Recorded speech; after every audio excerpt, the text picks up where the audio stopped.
hate to say that we were kidnapped and brought here. It's true. It's not hate to say that we were Jim Crow, discriminated and segregated. It's true. Our problem has been, as black people, we've always been concerned about white America, never about... I can't be a pessimist because I'm alive. To be a pessimist means that you have agreed that human life is an academic matter. We might not be back. I might be in jail. I might be anywhere. But when I leave, you can remember I said with the last words on my lips that I am a revolutionary. And you're going to have to keep on saying that.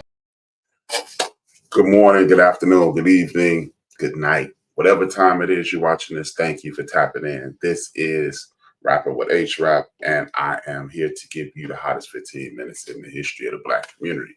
Every day, at some point in the day, you get something from me. Thank you to my parents, Dolores and John. Without them, there is no me. Without me, there is no podcast. Without no podcast, you probably be watching a cartoon, somehow, TikTok or whatever. Thank you, though. Seriously, thank you for tapping in. Hit that like. I need you to hit that like, hit that share, tell a friend to tap in. You can also watch this as you're watching on YouTube, and you can watch it 24 hours a day, 7 days a week. There's no such thing as I missed this. Either you watch it now or you watch it later. Just watch it. Hit the like as you watch it, though. Hit the like. Hit the like. It is imperative that you hit the like. Thank you again. Today, our world order. Our world order is a play on words. It's a play on the words of New World Order. It's time for us to come together. As I say every day, I say that every day. It is. But what I've noticed is this. A lot of people in our community, we make complaints. And one of the complaints is other people get things that we don't. How is it that this community is in front of us and that community is in front of us? We started the civil rights movement. How are they in front of us? Well, when you're in a system of white supremacy, individuals don't end things. Dr. King did not end white supremacy. Dr. King did not get those bills passed. Malcolm X, Medgar Evers, they didn't do it alone. What they did was do their best. And when they did their best, they had other people come along with them, and they organized situations. When they organized situations, what they did was, when they organized those situations, those people came together with a laser focus, a razor focus. And when you have a laser and a razor focus, you can cut through anything. People don't beat systems. Organization beats systems.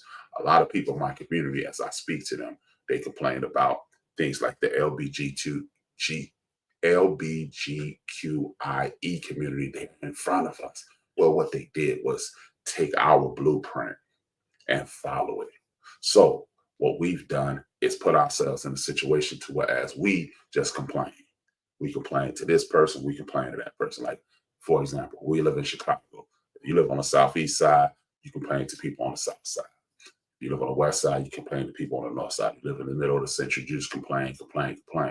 We never say, hey, why don't we come together and organize something or join an organization? If you don't believe in the NAACP, how about you join the NAACP and fix it from within? Or how about this? You create something that's along the lines of the NAACP, and then you get things taken care of. We must organize. Enough of the complaint, because what I truly believe is this. We falling victim to comfort. We are falling victim to comfort. Some of the things have improved.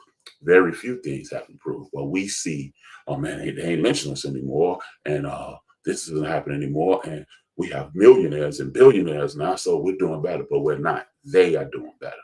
Oprah Winfrey is doing better. Michael Jordan is doing better. Denzel Washington is doing better. LeBron James is doing better. Bob Johnson is doing better. But collectively, we are worse off than we ever were. That's what I want you to understand. We can sit around and point out individual instances in which things have improved. Well, we don't have to ride on the back of the bus, but then we criticize people for riding the back of the bus. We can no longer do that. How about this? How about we create entities this week? This is the best week to do it. You're going to be sitting around friends. You're going to either visit friends, sit around friends and family, or just sitting around with people that you love and care for. And let's have conversations. And let's not enter those conversations by this will never happen because you've talked yourself out of it before the conversation even started. Something else that we need to focus on is the art of conversation. Conversation is a skill. It is because listening is a skill. Listening is the most important part of a conversation. Don't just wait to hear triggers so you can respond to the trigger instead of responding to the entire point. We complain about the LGBTQ, and no offense to that community. They get too many things. Well, why don't we do what they did?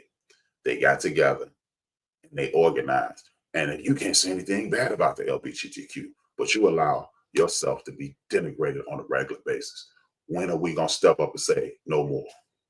That's what I'm asking. When are we going to step up and say no more? This that magic word that we all like, but most of us are offended by. Why don't we stop allowing that word to be said by even our brothers and sisters? At one point in my life, I'm old enough to remember, if you said that out loud and if you said that in front of people, you were excoriated. Yeah, you were corrected on the spot. Look, I can't tell you what to say and when and how to say and how to communicate with your friends. But what I can do is this. If we start referring to our women as the B word and our brothers as the N word, maybe other people outside will be forced and we correct our brothers and sisters. And when they see others see them being corrected on the inside of the community, they won't even try. That's why you see white people on TV saying, why can't I say the N word? It's in your music, it's in your television, it's in that. Well, how about we just take it back to our inner circle? Again, I can't tell you what to do. I can make suggestions. That's step one in regards to respect. I was corrected this weekend about my inability to proofread and my constant moving too fast before I do what I have to do. I don't like being corrected. No one does. But guess what? Instead of being like dismissive, as I usually am when you correct me, trust and believe. What I did was say, you know what? I agree.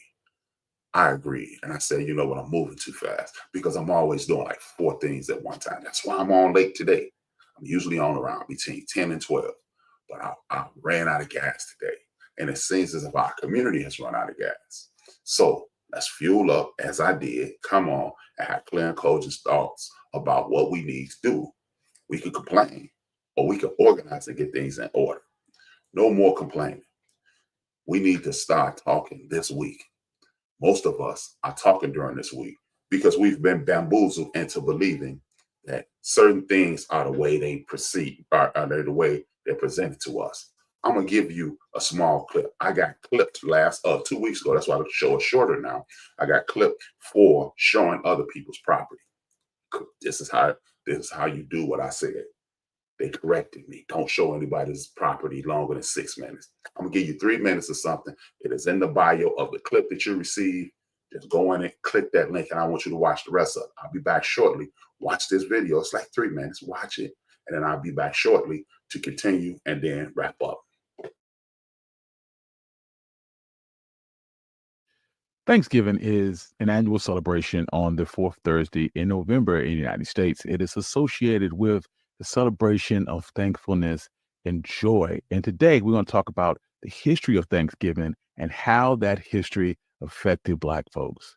And this is the type of story that you enjoy. You can find more stories like this at onemichistory.com. Also, give us 5 stars on Apple Podcasts and support the YouTube channel. But without further ado, let's get started.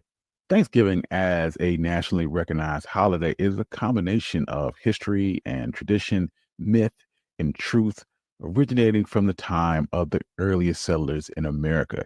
As the legend goes, Thanksgiving traces roots back to 1621, when a group of pilgrims, which was a group of English separatists who sought religious freedom, celebrated what was generally referred to as the first Thanksgiving. These Plymouth settlers arrived in America on the Mayflower in 1620, and they landed what is now known as Plymouth, Massachusetts.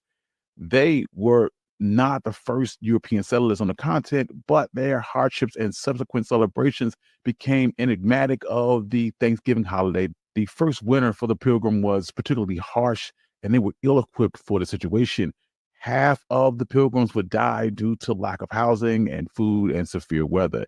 In spring of 1621, the struggling colonists were visited by two English-speaking Native Americans who had spent some time in Europe and had escaped slavery. The story goes that they taught the Pilgrims essential survival methods and how they should sow crops such as corn and squash. And under their guidance, the Pilgrims improved their living conditions and had their first successful corn production. After the harvest, they would show their gratitude over harsh circumstances, and they would plan to feast in the fall of 1621. The Wampanoag Native Americans were invited to attend the Harvest First celebration, which lasted 3 days, and they gathered and wildly commemorated as America's first Thanksgiving. Other accounts seem to debunk this happy feast between Pilgrims and Native Americans, and rather describe a situation in which white colonists who had just invaded their land and claimed it as their own and slaughtered the indigenous people of the land in the year 1637. Massachusetts colony governor John Winthrop declared a Thanksgiving to celebrate the safe return for colonists who had volunteered for the war against the Pequot Native Americans. The result of that war was the massacre of at least 700 natives.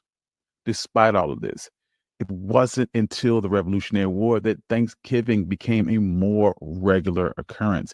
In 1777, the Continental Congress suggested a yearly celebration following a victory over the British at Saratoga. New England colonists were already accustomed to celebrating Thanksgiving, and this resulted in days of prayer for thanking God for blessing in the military victories or to end a drought.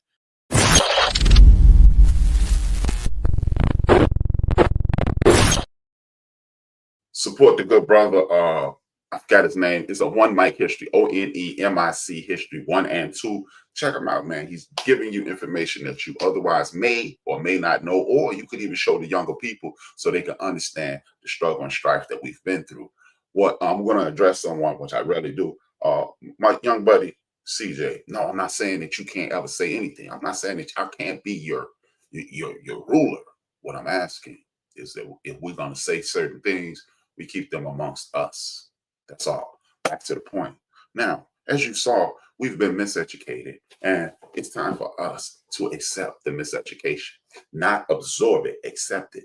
Look, you need school for the introduction to mathematics, the introduction to reading, the introduction to science, and then it's our job as a community to enhance those things. As I've said on several occasions, we need to use these churches. We need to create after-school programs. We need to create things so we can enhance our own things.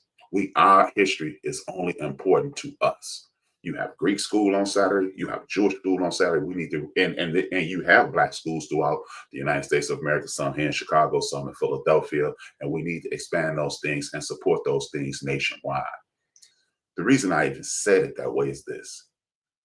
If we are having conversations about the problem and we're not having conversations about the solution, we are the problem. We're only crying and whining at that point. I need us to come together this week, next month, tomorrow, today, and every other time that we can and discuss the problems, but also discuss the solutions.